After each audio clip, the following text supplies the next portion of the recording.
The 129th running of the Preakness Stakes is brought to you by... A look at downtown Baltimore in the distance, and our aerial coverage today courtesy of the Goodyear Tire and Rubber Company and its fleet of airships, reminding you to travel with peace of mind on Goodyear's new Assurance tires.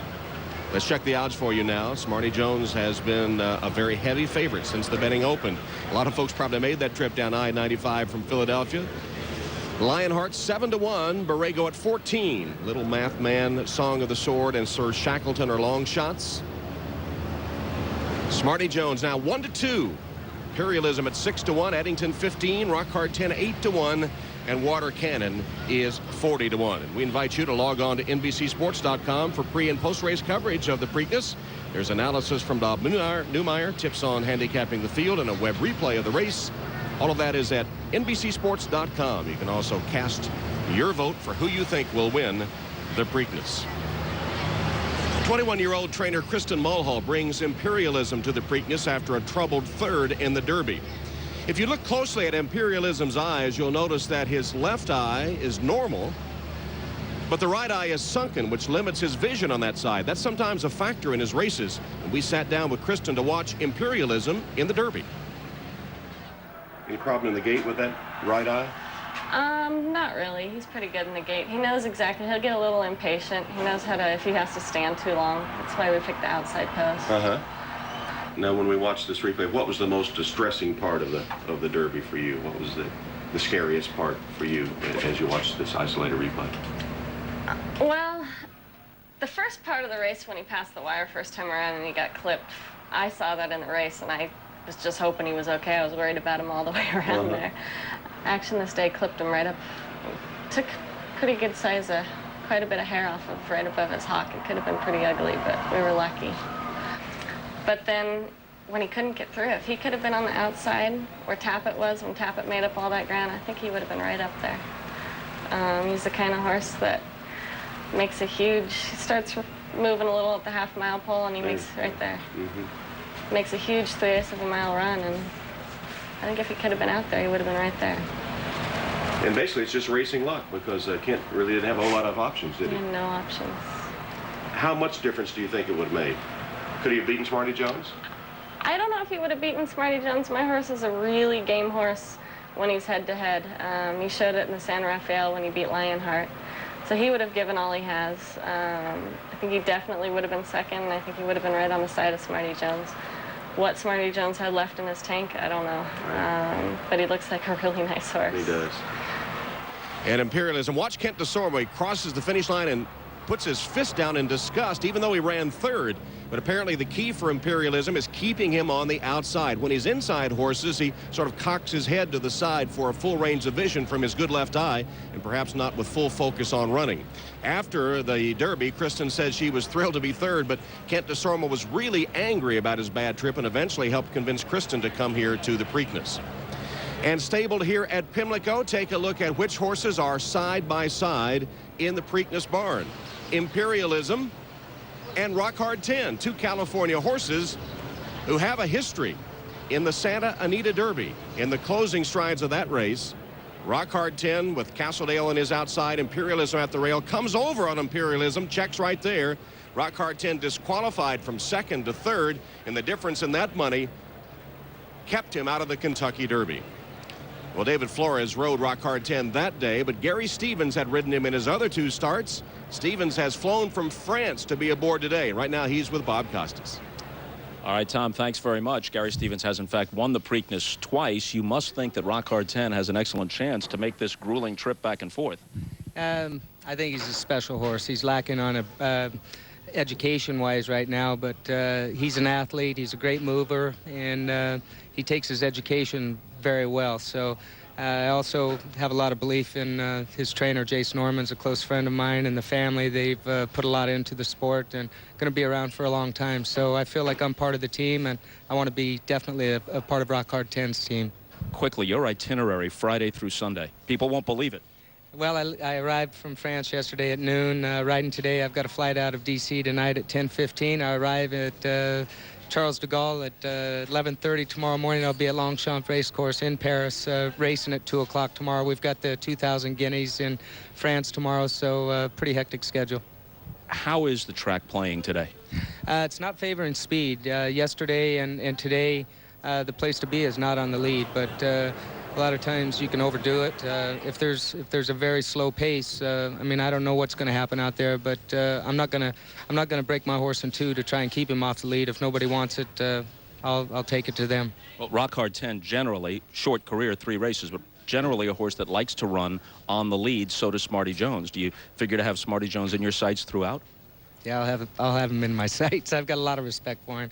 I saw the Derby, and he's got a lot of quality. We've got our work cut out for him, but that's what these big races are about. They've got to get through it every time. He had a grueling race 2 weeks ago, and my horse is fresh, but again, he's lacking in seasoning. So I'm going to be very leery of him, but I'll know where he's at. How are you doing since that horrific accident last summer at the Arlington Million?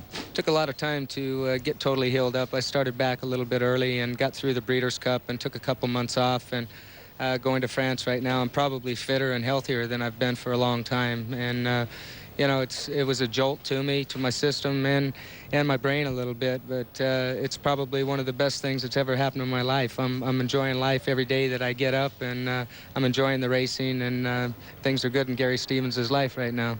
And the last thing, you played George Wolfe, as most people know, in the Seabiscuit movie, stepped in for Red Pollard, George Wolfe did, in the match race at Pimlico between War Admiral and Seabiscuit in 1938, even though the scenes were shot elsewhere. Does that give you even more of a connection to this course? Yeah, I think so. I've always been fond of Pimlico. It's been very good to me. I've won the Pimlico Special a couple of times, which is what the match race originated from, is the Pimlico Special. So, you know, I feel a lot of different bonds in different categories from the shooting of Seabiscuit. But it's good to be here, and I feel at home here. Good luck today, Gary. Thanks, Bob. All right, let's go back to Tom Hammond. All right, Bob, and there's Rock Hard 10. He's a beautiful horse, huge horse, over 17 hands in measurement, and Rock Hard 10 at 7-1 currently, and it's a measure of how much respect Gary Stevens has for him that he would make that transatlantic trip. Well, the horse has only run 3 times, and it's very hard to know what his running style is going to be off of so few starts. So when Gary was asked what his strategy would be, he said he was going to subscribe to the late, great Bill Shoemaker's theory. Get him out of the gate and then get out of his way. All right. That's Rock Hard 10, one of the rivals for Smarty Jones today in the 129th running of the Preakness Stakes. Second jewel in the Visa Triple Crown. We're coming your way from Pimlico in Baltimore.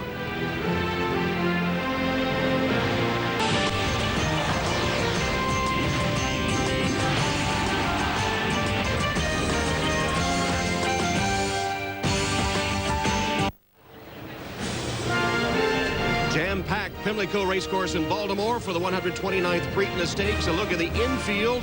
They're packed in there today. We think it's the largest crowd to ever witness a sporting event in Maryland.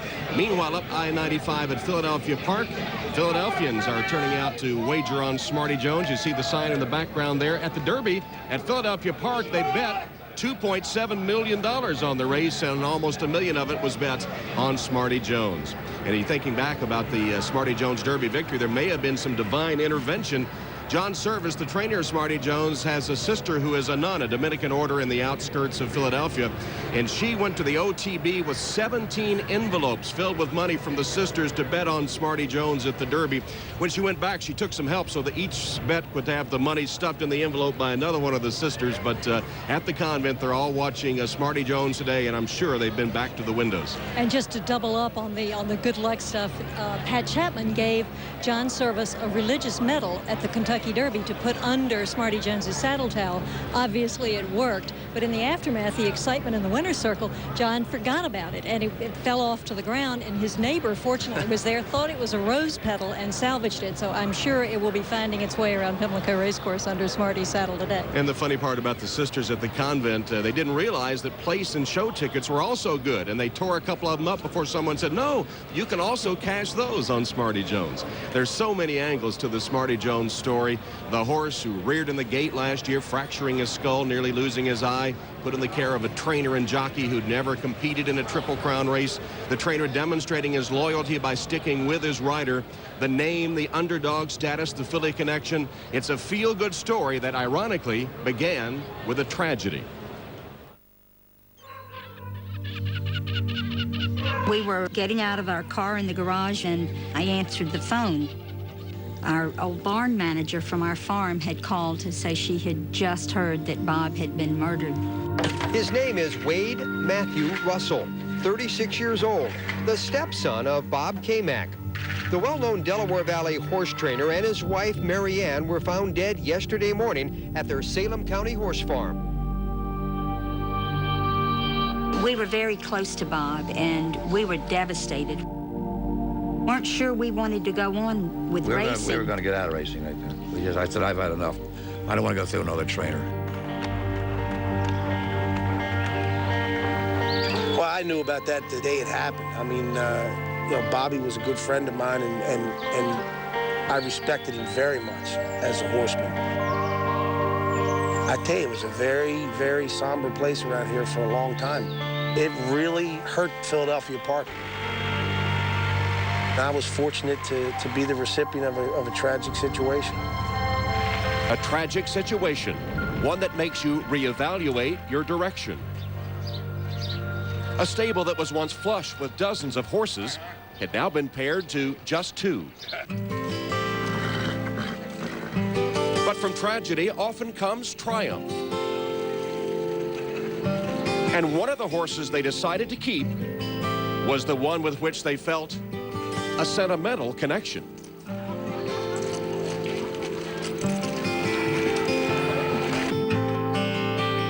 Smarty was born on February the 28th, 2001, and that was my mother's birthday. And I said to Chappie, I'd really like to name this horse after my mother, and we played around with different names, and we didn't want to name him Mildred, so didn't think that would be fair.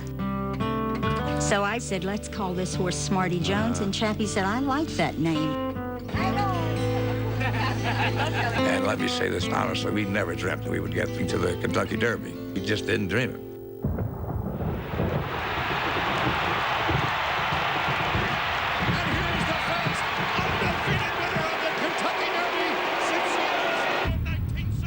He came running down that stretch. I mean, I exploded.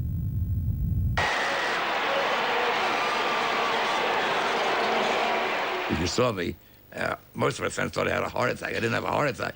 I couldn't get my breath, so I had to sit down. Hey, you want to sit down for a minute? Sit down, Chappie. Sit down. Sit down. Just take a breath. Take a breath. It's a feeling nobody can describe to you. Unless you've been in the horse business, everybody dreams of getting to the Kentucky Derby. And then all of a sudden, along came Smarty, so here we are.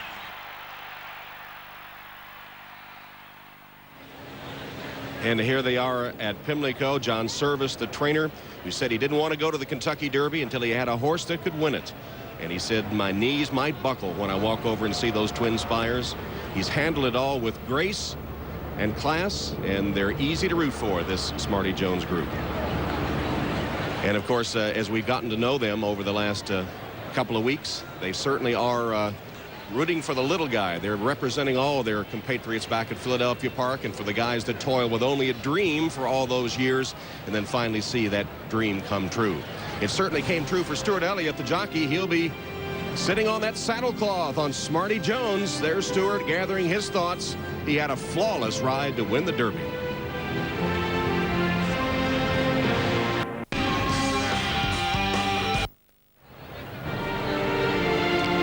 Venerable Pimlico Racecourse, the second oldest racecourse in America behind only Saratoga, scene of the 129th running of the Preakness Stakes today on a hot afternoon in Baltimore. Let's recheck the odds. 7-1 Lionheart, Borrego at 14.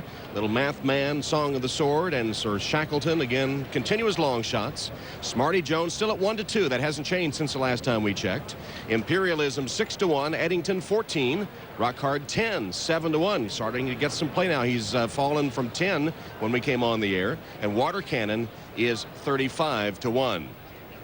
And live shot from the jocks room here at Pimlico. Stuart Elliott will have the mount on Smarty Jones. It'll be his first ride in the Preakness Stakes, as it was his first ride in the Kentucky Derby. The best jockeys are amongst the highest paid athletes in the world, but for every millionaire, there are dozens at the other end of the economic spectrum grinding out a tough living at small tracks across the country. To be a jockey requires a lot more than just being small in stature. I was born to be a rider. My father rode. Both my grandparents owned horses, and my uncle, who actually taught me how to ride, was a trainer. When I was about 12 years old, I decided that this is what I wanted to do. When you get on that horse and you go out there to ride a race, you keep dreaming of those big races. This is a dream shared by a journeyman rider at Philadelphia Park and by a two-time Eclipse-winning Hall of Fame jockey. Mike Smith asked her for a run, and in an instant, the response was devastating. I can't honestly describe what it feels like to win a race of the importance of the Preakness or you know, the Kentucky Derby or the Belmont or any Breeders' Cup races. It's a high there's no higher. Churchill Downs the first Saturday in May. For Stuart Elliott, his first quest for the blanket of roses. But both newcomer and Derby veteran understand the pain and struggles required to be a part of history. It's a dangerous sport. I broke both collarbones a couple of times, actually. This one really bad. It kind of sticks out, you know. Back of this whole shoulder blade, this arm like 3 times. My back, my toes, my foot. My shin bone, maybe a finger here and there, thumb. That's about it, not too bad, really. Pain is a way of life for a jockey, but it was this devastating fall at Saratoga that almost forced Mike Smith out of the game he loved. I crushed T12 and L3, and I fractured a lot of my vertebrae, and so I couldn't ride. You stay depressed because you took me away from the action, you know, away from what I love to do. They said I had to be at least twice as strong as it was before. You're not going to be able to do this. It's a tough sport. You know, you're easy to be replaced. You just literally just get off and you put somebody else on. This mindset compels many top riders to push their return to the track. And the weight, always the weight. I started to get a little bit older. My body was trying to grow. I started having some weight problems. The son of a jockey, Elliott had witnessed firsthand the fight to maintain a competitive weight. I watched my father almost kill himself. I'll never forget that. His eyes were like rolled back. He couldn't talk. He was like a vegetable. With this memory etched in his mind, Stuart left the competitive riding world for over a year and a half. It was hard. I was lost. I didn't really understand how much I enjoyed it until I couldn't do it. So one day I decided to start back and try to get the weight off, and things have worked out. Following separate paths, searching for one dream. 2 weeks ago today, that dream became a reality for one and spelled heartbreak for the other. That's Lionheart turns for home, and undefeated Smarty Jones comes wild off the turn. We were so close. You know, you go from thinking you're going to win until somebody passes. You want to talk about let the air out of your balloon. You know, I've been there. I've done it 3 times now, so gotta win one of those one of these days. No matter what happens, in the history books, it's a great feat. It's something that they can never take away from you.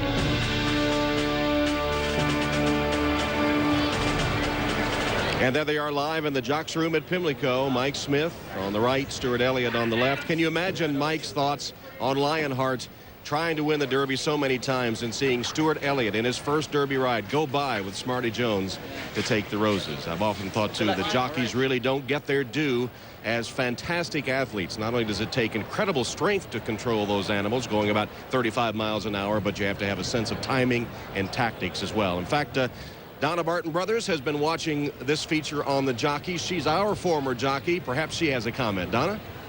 Well, Tom, I do have a comment. The passion for the sport always overrides the pain in the jockey colony. I only rode for 11.5 years, and in that short time, I had 6 concussions, broke my nose 5 times, had it operated on twice, broke my collarbone, broke a couple of ribs, cracked a few vertebrae, and I have a very short list of injuries compared to most jockeys in the jocks room. But you know what? This race here today, the Preakness Stakes, it's what it's all about, and this is what makes jockeys keep coming over the pain or overcoming the pain and coming back to try to win races like the Preakness and the Derby.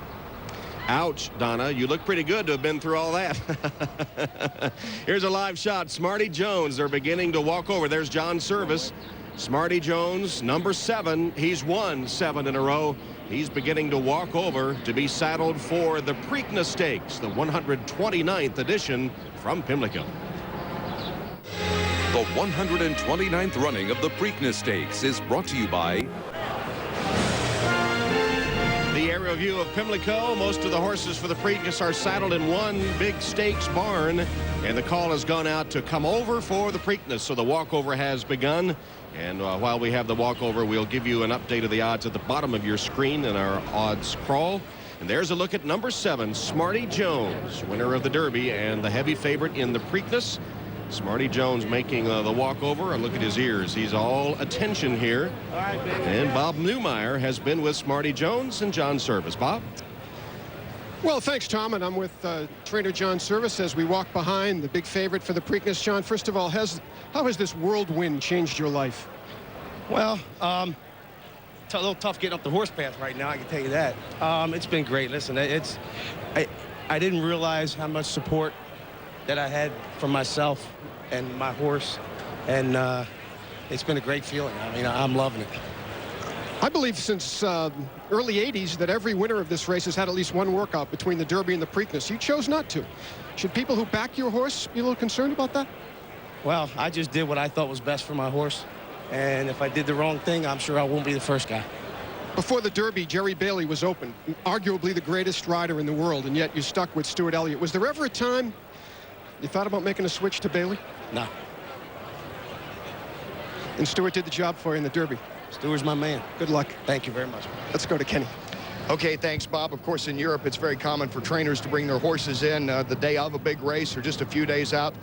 And that suits Frenchman Patrick Biancone just perfect with his horse Lionheart, who will make his 5th start today on his 5th straight different track. But Patrick told me earlier this week that Lionheart is one of the smartest horses he had ever trained. So smart that it's better for him not to race over the same track that he trains because he gets used to where the poles are. And for example, he'll come to the 5/8 pole and figure maybe I'll take a breeze. But I noticed you got a cool towel on his head, Patrick, and we could all use one of those right now. Yeah, it's warm today. I mean, we had the rain 2 weeks ago. Now we have a beautiful day, and we enjoy to be here, you know. Your horse has been out 6 times, 3 wins and 3 seconds. He has a running style that goes out there, as we saw in the Kentucky Derby, and says, come and get me. With the way the track is playing now, do you figure that will hold up again today, that speed? I hope so. You know, his talent and his speed, and Mike Smith riding beautifully all the time, and we just hope to have a clean trip and everything go well for everybody in the race. Good luck today. Thank you. Back to Tom. All right, Kenny, the walkover continuing as they come from the stakes barn. And of course, you know the Preakness tradition, probably they saddle outdoors on the turf course so all can see. Let's go to Donna Brothers. Tom, after Imperialism's 3rd place finish in the Kentucky Derby, he earned a ticket to the Preakness. But as we saw earlier in our clip, he had a very difficult trip in there, and who knows where he would have run with a clear trip. Kristen, you gallop this horse, you work him. Does it ever occur to you that you might like to ride him in a race sometime, especially this one? I've always thought what the feeling would be, how much different he would be. But I'll leave that up to the riders. Speaking of that, will you give King Disharmonian instructions, or do you just let him ride his race? I just let him ride his race. He knows him. He knows the track better than anyone, and he'll do the best thing. Kristen, good luck to you. And Tom, on the way up here, owner Stephen Taub is right here, and he said this is the most exciting sport and the most exciting day in racing. Right. And Kristen was quite an equestrian herself. In fact, her dad, Richard Mulhall, who is not here today, he's home with a detached retina, said that he thought she would have made the U.S. Olympic team as a rider. There's a look at Imperialism, the gray horse. All those horses came from the Preakness barn, but there's one that took a different route to get there. That's the local Water Cannon, trained by Linda Albert, who's with Mike Battaglia.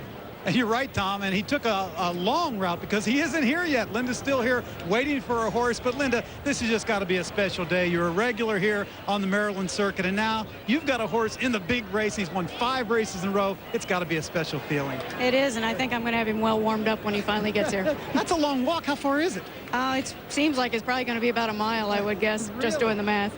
How are you feeling now? Are you feeling nervous? Are you feeling excited? Maybe a little nervous. It's just, you know, it's a long day. By the time you build up to the race is the easy part. You've been quoted as saying that you're down to 10 horses right now. You've had some tough times in this business, and you thought about quitting. But a horse like this has to bring it all back together. Sure. It really does make it all a lot more worthwhile when you show up in the morning for this. What makes this horse so special? 5 wins in a row. Yeah. I think he's 35-1, but you have confidence in him. We think he's got a little bit of a shot. All right, Linda, I hope he gets here. And, he's right behind us. And Garth, good luck. Thanks. Yeah, Mike, you can't see him, but Water Cannon is slowly but surely making his way over there to be saddled. Meanwhile, to document the 129th Preakness, the jockeys posing for the official jockeys photo. 10 riders lined up to record this moment, the 129th running of the Preakness Stakes. Well, only 5 horses, including Smarty Jones, have won the Kentucky Derby while undefeated. The last, Seattle Slew in 1977, en route to the Triple Crown. Before that, Majestic Prince had headed to the Preakness with a perfect record, and he's the subject of our Buick Preakness Stakes moment.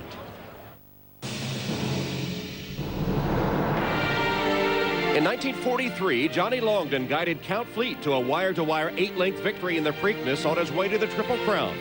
26 years later, in 1969, Longden was the trainer of Majestic Prince, who came to the Preakness with an unblemished record after his win in the Derby.